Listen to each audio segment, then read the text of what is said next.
Tala Fou i nei vaenga o Tala Fou ale si ufonga o le lo mua. Ai titi mai e se furuma le tolu la whae o isi iwi po nuu mai tu ainga SS o tangata Maori u wha maonia o le a o atu i le malai tu ranga waiwai i Naruahia i le so mo la tu whaalo longa whaaleanga nuu i toe sauninga a to aima le whalelawa singa o le tupu Maori o kingi tu heitia. E pe ona sila fia o le teimi nei o lo whenga iai tangata Maori, ma le malo New Zealand, ma tu langa whaamau wau, ona o le tuua o le malo i le tupu i le sforide te ruai, i le onos fruiwa tu sanga o lona soi hua. O le san nafi i lona tolu aso le tangihanga mo kingi tu heitia,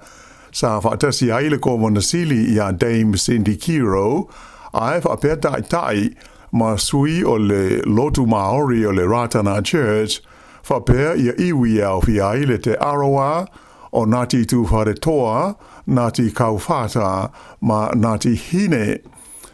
O le a whaawau pea ia sauninga whaelenga nuu nei i tu ranga waiwae mo isi aso tolu o lumanai nei.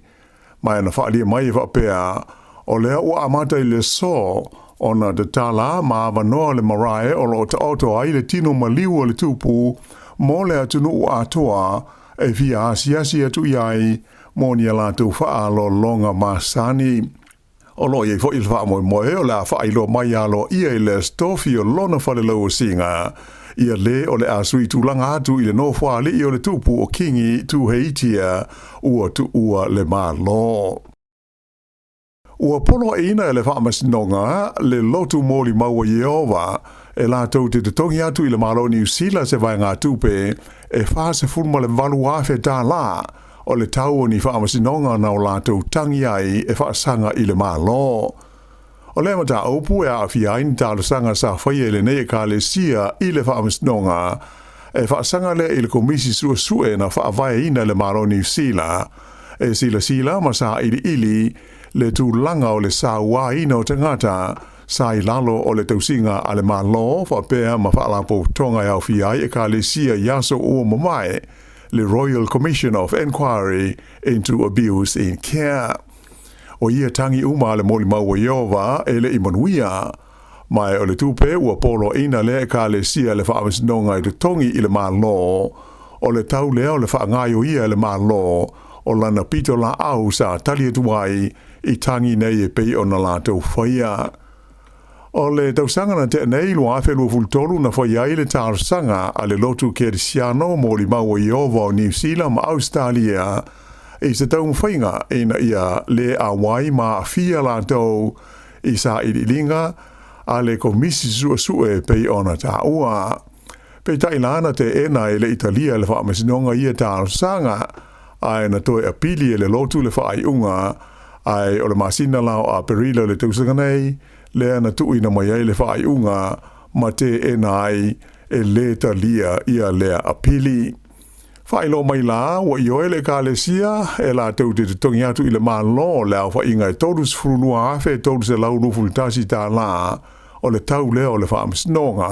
ato ai ma leisi tupe e se furuma le tonu awhe lua se lau se furunua tā la o le tārsanga le sa whaia i le whaamasinonga o pili. Whailo mai whapea na o le moli maua Iova lava le kālesia i New Zealand na tārsanga e whaasanga i le ngā ruenga ma le sa ililinga a le komisi sue le nei. Ai ele ngata ai le komisi sue le a le malo New Zealand ai sa whapea fwoi na whaia e le lava tāpua inga i nisi tārsanga te te e isi atunu o le lalolangi e au fia i Peretania ma Australia i mata o pufa penei. E iaini malanga sa le i mawhai o na tūlau e le leifo il malai wa lele i Wellington e le fiafia le sana nafi ona o se whaalawelawe na a fia i se tasi o wa lele. O lea whaalawelawe sa lipo tia mai pe tu sa o le tūlai whai le fiafi e na ua tūlau e le leifo se wa lele mai loa ai le asu ona ua mu se tasi o na afi. O ata video ua whaasalawina e nisi lunga o penga o fiso te inga te le wawawe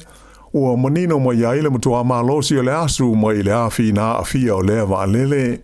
Peitai sa mawhai lava o na tūlau ele saunga le mu o noa mastasio le pase se fase furu na whaina ai. Whailo mai lai le pule o whai ngā malanga le kompani walele le Air New Zealand o UPS. O le walele nei sa sawi sana malanga mai le ayokalai stete a ngai mai i le laumua i Wellingtone. Sa vave ona iai ia le vaenga le tine i mu, ma isi au nanga o ngā luenga viso soani ina ua tūlau ele mai lea walele. Ia mai au ina sa le ima whai ona whaia ia nisi malanga wha atulunga ina. Ae sa mawhai lava ona toe wha awa wina au nanga masani i le malai walele i Wellingtone i le afiafia nafi. Ua tau fia leo se li ona o le whaala velawe le na mali waise tangata i le pole stonai i le pito nua o ne hanga i au ki lani. O le nei whaala velawe li potia i leo betusa o le kuata i le se furu i le po. Na ta wai le manua o se tangata i se la aumano si i le pito nua i le wala ingo o le Selwyn Street i o ne hanga. Sa tau mwhai au nanga la vea i viso sani i le tangata peitai na umai lavalo na soifua ai le i awinatu o ie i le whale mai. Staimi o le so le a o ne ai i luma o le wha amisnonga i le tau le ai tolu sifulua te usanga le matua o tau fia leo ona ua masalo mi ai i lea wha amasin lea wha alawe lave. Sa wha ilo mai fo e leo o le taimi nei e le ai se tasi o tangata o toe sa ilia ona o lea wha alawe lave. I lesi vaenga o le tātou tala, ua whaamapawhaina mai e le whono a taitai o mālo le Pasifika, le Pacific Forum, ia le tūlanga Mausa Li ma le Mao Popo o le nei whaalapo tonga, e ui ina tele le maulu i tau o wheanga iai ma le Pasifika i le nei taimi, ai mai se lava o swinga o le tau, lea o lau lunga i mata aupu e patino i atu motu o le Pasifika. O le fontanga whaapitoa na o taitai o le forum sa whia le motu o wawau na mawhuri ala tu talanoanga i mata upu e au fiai i le puinga o le saunga le mu ma le tausinga o le tu la fono a e whapea swinga o le tau a toa mawevesi whaalota i whale o lo ali li mai i New Caledonia. Na mariri ai taitai o le Pasifika ina ia alu se au malanga whaapitoa i New Caledonia e pei ona whaataro sanga ina mai le la tau whainga mālo, mai ua iai ma le ioenga ale mālo o whalani. O te lia fo i taitai o le forum le langolonga sua le mālo o Australia i se polokalame o le a whaatui na i se a onga whaaleo i le ai o Brisbane e a vea mano whanga tūru tonu e whaawai na i se vaenga o leo vasosani ale Pasifika. E o lea vaenga o leo ma whai ona au inatu mō ngā luenga whaapitoa i le tausinga o le tulafono ma le file mu pe āmana o mia i so o se atu motu o le Pasifika i le lumanai. O ia mata upuma ua o fia i le tu whaatasinga o i ngā whono o le forum lona limas fultolu e pei ona whaai uina i tonga i le whaai unga o le vai aso. O le malolosi o Savili sa vaveai le solo le mu o le tonga vau i le tu malo Canterbury i le fiafi o le sa na nafi. Whailo mai e le vaenga o le tine mu, le Fire and Emergency New Zealand, e lima i ani vale le helicopters sa whaonga i nai i le tautonga fitia o le nei afi o le tonga vau, na amata mai i le pole stofi i se vaenga o le vau matua i matua Waipara. Sa mawhai e la au whai ngā ruenga o na tau whai titia le so solo le nei mu i le tai au le sa nafi lea ua sili atu i le se lau eka o le tonga vau na whaatama i ai. Peitai o le malolosi o matangi i toa whaatau tau i lau auli o le sa na vave ai o na toe whaatitele ma sawa le so solo o le mu. Amtanga fo i o le tausanga le nei na mu ai le tusa o le tolu se lau eka o le tonga vau i Waikari Valley ma wha malo si ai o na ave sea mai tangata mai o lātou whale i le nuu le nei o Waipara. O whao tuaina mai laila o fisa o mu, ma wha la wha o se i le mamaru le tino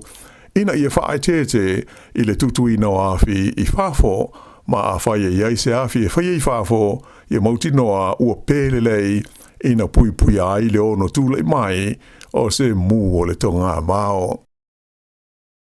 Ua whanga solo na inga luenga mo le ave esea mai leo se la nisi tele na pā ulia le matawhanga I Westport I le po o le astona ai ona o winga wha le tonu ma le lolo wao le tau.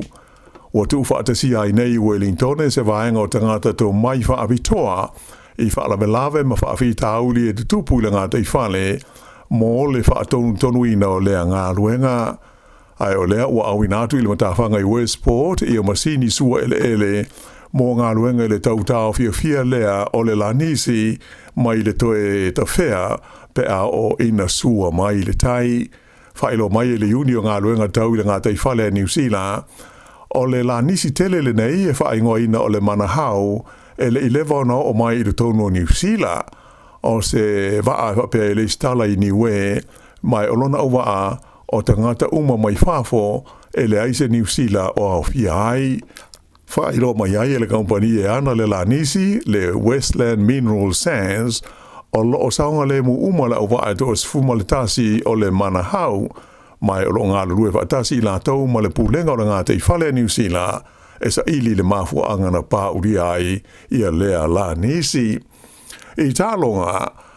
e lua ia isi pine o whaau pōpō le au te aloa New Zealand I tālonga whaapitoa o le Paralympics o lo whaanga solo nei I whalani. O le tamaita ai o pine nei na maua I tuunga o wila wilivae whapea ai ma tuunga ta moe.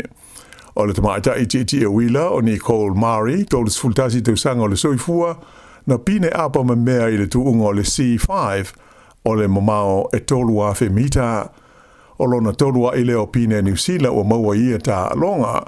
o le pine muamua na manu malo ai le tamaita I o Anna Taylor I le pine si liva I le astona ai I le tuunga wila vai o le C4 I le mamao e tolu a femita. Na so lea ma le pine si liva al tamaita I o Danielle Aitchison I le tuunga ta moe e lua se laumita I na I tula a o le imaua le pine apa me mea a Mari e pei o le tuunga na tau wahai. Ia o le whaiunga na o le nei vaenga o Tala Fou.